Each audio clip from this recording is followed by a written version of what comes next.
Таразда 300-ге жуық саудагер базар әкімшілігі жалға алу құнын тым қымбаттатып жіберді деп шу шығарды. Сатушылардың айтуынша базарда сауда жасайтын орынның құны бірден 25%-ға көтерілген. Табыстан қағылып, жыларман халге түстік деген саудагерлер бағаны түсірмесе, базарға шығудан бас тартамыз деп бекініп отырмын. Ал базар басшылығы қымбатшылық қысып бағаны көтеруден басқа амал қалмады дейді.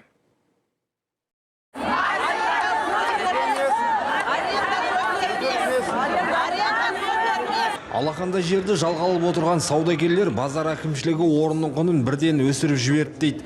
Базар басшылығы бұл әрекетін электр энергиясы қымбаттады деп түсіндірген. Алайда саудагерлер әр дүңгіршек өз алдына жарық үшін ақы төлеп отырғанын айтады. Осы грант базардың клиенттерін шақырып отырған өзіміз әрқайсымыздың 100 клиентіміз, 50 клиентіміз болса, сонымен выживать етіп отыр базар.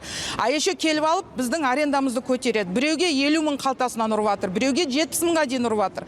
Услуганы декабрьден бастап уже көтеріп тастады. Саудагерлердің сөзінше қазір базардағы кәсіпкерлер біртіндеп дүңгіршектерді тастап кете бастаған. Бұл жағдай сауда-саттыққа кері әсер етіп, келушілер қатарын сиретіп жіберген дейді. Ал кәсіпкерлер тастап кеткен бос орындар өзге адамдарға сатылады екен. Одан бөлек мұндағы коммуналдық қызмет ақысы да салықта сатушылардың мойнына жүктелген. Отырған квадратурамыздың несін жаңағы налогына дейін өзіміз өз қалтамыздан төлейміз. Соның барлығы негізі бұл біздің жеке меншігімізге жатпайды.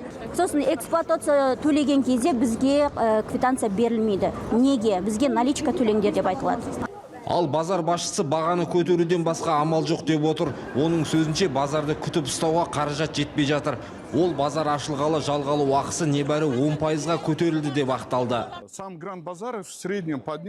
Біз бағаны осыдан 2 жыл бұрын көтерген болатынбыз. Одан бері газ бағасы 2 есеге, электр жарығының ақысы 3 есеге қымбаттады.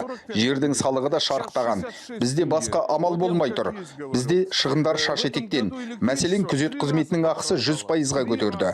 Базарды күтіп баптау да оңай шаруа емес. Дау шығарған саудагерлердің сөзінен кейін базар басшылығы орынның құнын келер жылдың наурыз айына дейін көтермейтін болдық дейді.